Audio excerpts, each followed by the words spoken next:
नमस्कार दोस्तों, मैं अंकुर उपाध्याय स्वागत करता हूं आप सभी का एक बार फिर से अपनी नई वीडियो में। दोस्तों, टाटा मोटर्स नाम बदल चुका है। Tata Motors passenger vehicle limited हो गया है और जो शेयर 700 रुपये पे ट्रेड करता था वो अभी 405 रुपये पे है। मैं आपको याद दिलाना चाहूँगा, जो इस स्टॉक की एक्चुअल वैल्यू है वो 400 रुपये है। ठीक है जी, तो आप ये मत सोचिएगा कि 660 वाला 405 है। जो 260 रुपये है वो दूसरा स्टॉक है, वो है टाटा मोटर्स कमर्शियल बिजनेस। मैंने आपके साथ डिटेल में वीडियो भी डिस्कस करी थी जब डीमर्जर हुआ था।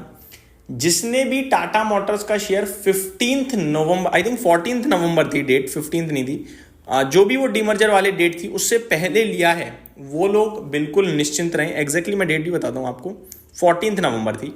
अगर किसी ने 14 नवंबर से पहले टाटा मोटर्स का शेयर खरीदा है 660 रुपये प्रति शेयर पे, तो आप कैलकुलेशन सिंपल भाषा में समझिए, आपने 10 शेयर्स लिए थे अगर, तो 10 के सामने 10 शेयर्स आपको मिलेंगे।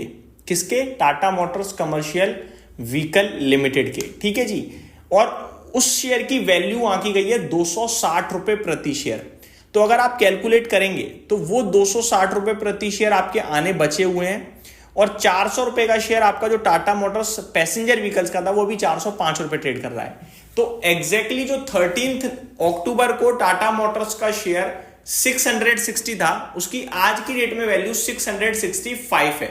ठीक है, क्योंकि 260 का Tata Motors commercial vehicle demerge हुआ है। अब ये जो 260 रुपये में बता रहा हूं ना आपको, ये डीमर्जर के समय वैल्यू घटी थी टाटा मोटर्स के शेयर्स थे। जरूरी नहीं है कि टाटा मोटर्स कमर्शियल व्हीकल 260 ही माना जाए।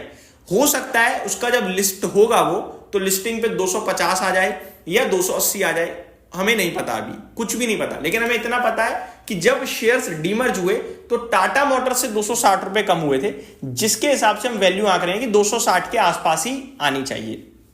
अब दो सवाल उठते हैं कि टाटा मोटर्स का कमर्शियल व्हीकल का जो शेयर है वो मेरे पास कब तक आएगा, और दूसरा सवाल कि मैं अगर आज की डेट में पैसेंजर व्हीकल का शेयर बेच दूं तो क्या मुझे वो शेयर मिलेगा, और तीसरा सवाल ये क्यों किया कंपनी ने।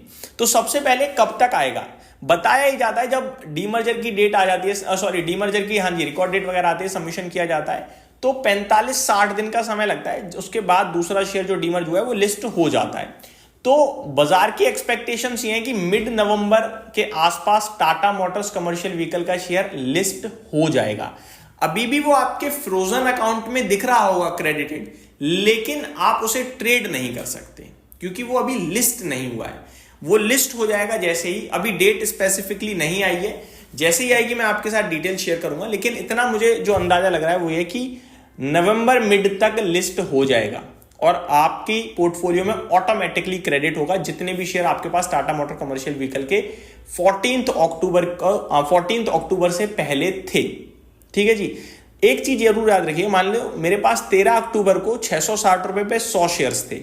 14 अक्टूबर को जब शेयर 400 रुपए आया तो मुझे लगा ये तो बहुत गिर गया, एवरेज कर लेता हूं 50 शेयर, तो मैंने 50 शेयर और खरीद लिए। तो मेरे पास टाटा मोटर्स कमर्शियल व्हीकल के 150 शेयर नहीं होंगे, 100 शेयर्स होंगे, क्योंकि 100 शेयर्स थे मेरे पास 14 अक्टूबर से पहले। 14 अक्टूबर या उसके बाद जितने भी शेयर्स खरीदे उसका कुछ कमर्शियल व्हीकल का लेना देना नहीं है, क्योंकि आपको फिर तो आपने केवल पैसेंजर व्हीकल का शेयर खरीदा है, कमर्शियल व्हीकल का तो अलग हो चुका है। जब वो लिस्ट होगा तो आपको ट्रेड करना है, कीजिए। अब ये समझ लो दो कंपनियां हैं बाजार में, और दोनों में से आप, ये मैं इसका जवाब दे रहा हूं कि ये हुआ क्यों। अब दो कंपनियां हैं, दोनों में से जिसमें आपको वैल्यू दिखती है वो खरीदो। फॉर एन एग्जांपल, अगर आपको लगता है यार टाटा मोटर्स तो कमर्शियल व्हीकल का ही लीडर है और वहीं अच्छा कर रहा है, पैसेंजर व्हीकल में तो कंपटीशन टफ है, मैं कमर्शियल व्हीकल के साथ ही रहूंगा, तो जब लिस्ट हो जाएगा वो खरीद लेना। या फिर आपको लग रहा है यार कमर्शियल व्हीकल तो ठीक है लेकिन पैसेंजर व्हीकल्स में ईवी लीड कर रहा है, पैसेंजर व्हीकल की डिमांड भी अच्छी आ रही है और जेएलआर भी आगे चलकर अच्छा करेगा, तो पैसेंजर व्हीकल बहुत सस्ता लग रहा है वैल्यूएशन टर्म्स में, तो मैं पैसेंजर व्हीकल ले लेता हूं, तो आप वो लीजिए, वो लिस्टेड है आपके लिए। तो आपके पास क्या है, अब थोड़ी सी फ्लेक्सिबिलिटी आ गई है, आप किधर जाना चाहते हो।